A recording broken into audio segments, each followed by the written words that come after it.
Jerusalem burned, people scattered, and a history of persecution began, almost 2,000 years ago. In 70 CE, Roman legions under Titus destroyed the Second Temple in Jerusalem, the spiritual heart of Judaism. Tens of thousands of Jews were killed, and countless others enslaved or forced to flee. This was not just a military defeat, it was a cultural and religious cataclysm. Families fled with only what they could carry: scrolls, sacred objects, and memories of their homeland. By 135 CE, after the failed Bar Kokhba revolt, Jews were banned from Jerusalem entirely.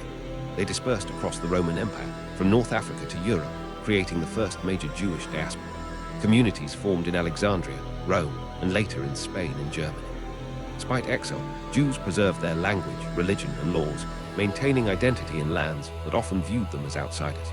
This tension, survival while remaining distinct, became the defining struggle of Jewish life for centuries. Worship the same God as Christians, yet millions were persecuted simply for keeping their faith. By the 4th century, Christianity became the state religion of the Roman Empire. Jews were increasingly marginalized, barred from government roles, limited in property ownership, and subjected to social restrictions. Religious myths began to flourish. Jews were accused of deicide, the killing of Christ, and were blamed for misfortunes, from crop failures to plagues. Even small, visible practices, observing the Sabbath, following dietary laws, wearing traditional clothing, made Jews stand out. Their refusal to abandon these traditions created both a source of pride and a reason for suspicion. Over centuries, religiously fueled prejudice became codified in law, setting the stage for medieval antisemitism. Imagine being blamed for disasters you didn't cause and hunted for it.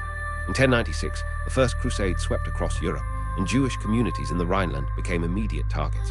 Thousands were massacred, men, women, and children. They were accused of poisoning wells, spreading disease, or conspiring against Christians.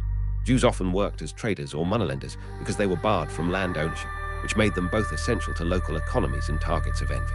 In towns like Worms, Speyer, and Mainz, Jewish families hid in basements or fled to forests, witnessing neighbors turn violently against them. Pogroms, organized or tolerated attacks, became a recurring reality. Communities that survived these attacks developed tight social structures, education, and scholarship as tools for survival. Expelled from country after country, Jews had nowhere safe to go. From the 13th to 15th centuries, Jews were expelled from England, 1290, France, 1394, and Spain, 1492. Families had hours or days to leave, often carrying nothing but small bundles of clothes and sacred scrolls.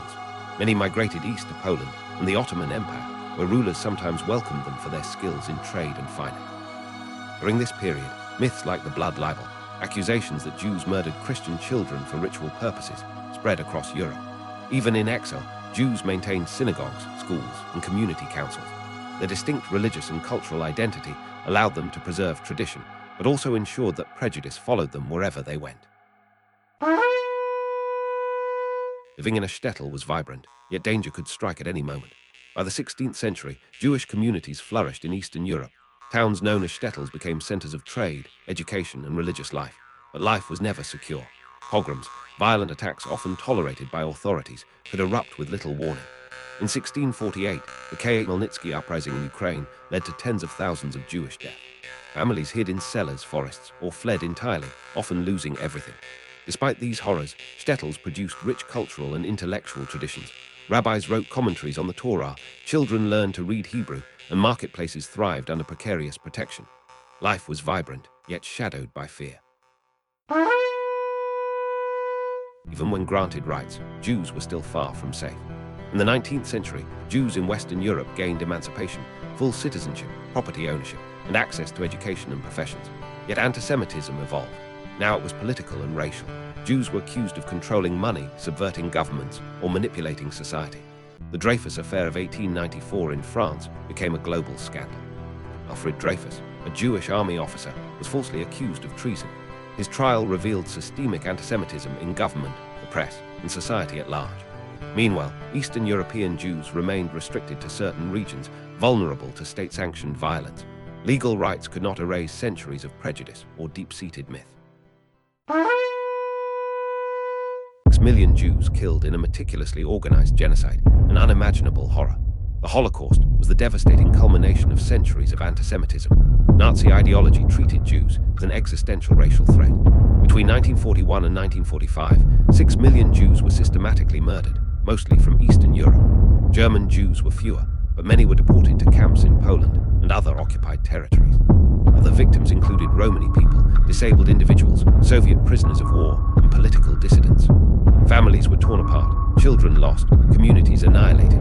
The Holocaust showed how prejudice, combined with legal structures, propaganda, and state power, could escalate to industrial-scale murder. After surviving the unthinkable, Jews returned to the land they had been exiled from. Survivors of the Holocaust migrated to Palestine, the ancestral Jewish homeland. In 1948, Israel was established, sparking the ongoing Palestinian conflict. Though Jewish communities had persisted in Jerusalem for centuries, political control had been lost nearly 2,000 years prior. The migration was both hopeful and tragic. Survivors carried memories of genocide and trauma, yet rebuilt lives, communities, and a homeland. This chapter of history marks a profound turning point, connecting centuries of exile to modern identity and politics. Why do Jews follow so many rules, and why has it mattered so much? Judaism is a religion of law and tradition.